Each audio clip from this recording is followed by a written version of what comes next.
പ്രതിഷേധം തീപിടിക്കുന്നു രാജ്യത്തിൻ്റെ തലസ്ഥാനത്ത്. സാധാരണ തിരക്കുകളല്ല ഇന്ന് നഗരത്തിൻ്റെ മുഖം. ബാരിക്കേഡുകൾ, അടച്ചിട്ട മെട്രോ സ്റ്റേഷനുകൾ, ആയിരക്കണക്കിന് പോലീസുകാർ, കണ്ണീർവാതക ഷെല്ലുകൾ.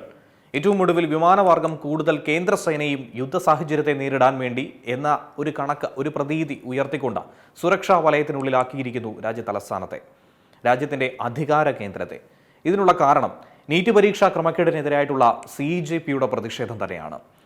കോക്രോച്ച് ജനതാ പാർട്ടിയുടെ പ്രതിഷേധം കൂടുതൽ ശക്തമാകുമെന്ന രഹസ്യാന്വേഷണ റിപ്പോർട്ടുകളുടെ അടിസ്ഥാനത്തിലാണ് ഡൽഹിയിലേക്ക് 30 കമ്പനി കേന്ദ്ര അർദ്ധസൈനിക സേനയെ അടിയന്തരമായി തന്നെ വിന്യസിച്ചിരിക്കുന്നത്. CRPF, rapid action force, BSF, ITBP, SSB എന്നിവയുടെ യൂണിറ്റുകളാണ് ഇപ്പോൾ തലസ്ഥാനത്തിൻ്റെ പല ഭാഗങ്ങളിലായി തമ്പടിച്ചിരിക്കുന്നത്, കാവലുറപ്പിച്ചിരിക്കുന്നത്.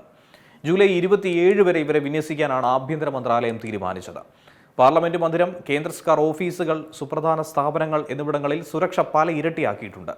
അതേസമയം രാജ്യത്തിന്റെ വിവിധ ഭാഗങ്ങളിൽ നിന്നും പ്രതിഷേധക്കാർ ഡൽഹിയിലെത്തിയതോടെ നഗരത്തിലെ പ്രധാന മെട്രോ സ്റ്റേഷനുകളൊക്കെ തന്നെ താൽക്കാലികമായി അടച്ചിട്ടിരിക്കുകയാണ്.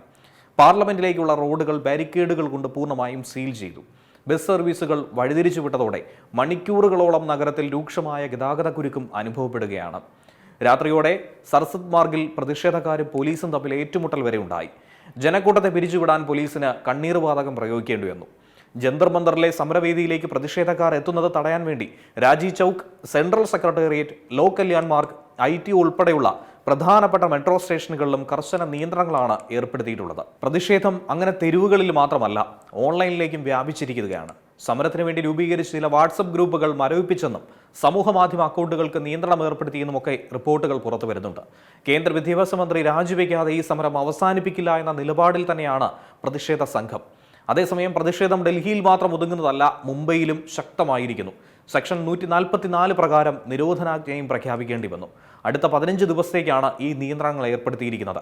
കഴിഞ്ഞ ദിവസങ്ങളിലുണ്ടായ പ്രതിഷേധങ്ങളിലും അക്രമ സംഭവങ്ങളിലും അറസ്റ്റുകളിലും രാഷ്ട്രീയ വിവാദം കനക്കുന്ന സാഹചര്യത്തിൽ കൂടിയാണ് ഇത്തരമൊരു നടപടി സ്വീകരിച്ചിരിക്കുന്നത്.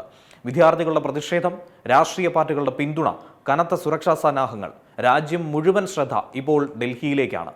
നീറ്റ് വിവാദം പരീക്ഷാ ക്രമക്കേടിൽ മാത്രം ഒതുങ്ങുന്ന ഒന്നാണോ, അതോ ദേശീയ രാഷ്ട്രീയത്തെ തന്നെ കുലുക്കുന്ന ഒരു പ്രക്ഷോഭമായി ഇനി മാറുമോ? വരും ദിവസങ്ങൾ ഏറെ നിർണായകം തന്നെയാണ്. ഏറ്റവും പുതിയ വാർത്തകളും വിശേഷങ്ങളും വിരൽത്തുമ്പിലറിയാൻ Zee മലയാളം ന്യൂസ് എല്ലാ ഡിജിറ്റൽ പ്ലാറ്റ്ഫോമുകളിലും ലഭ്യം.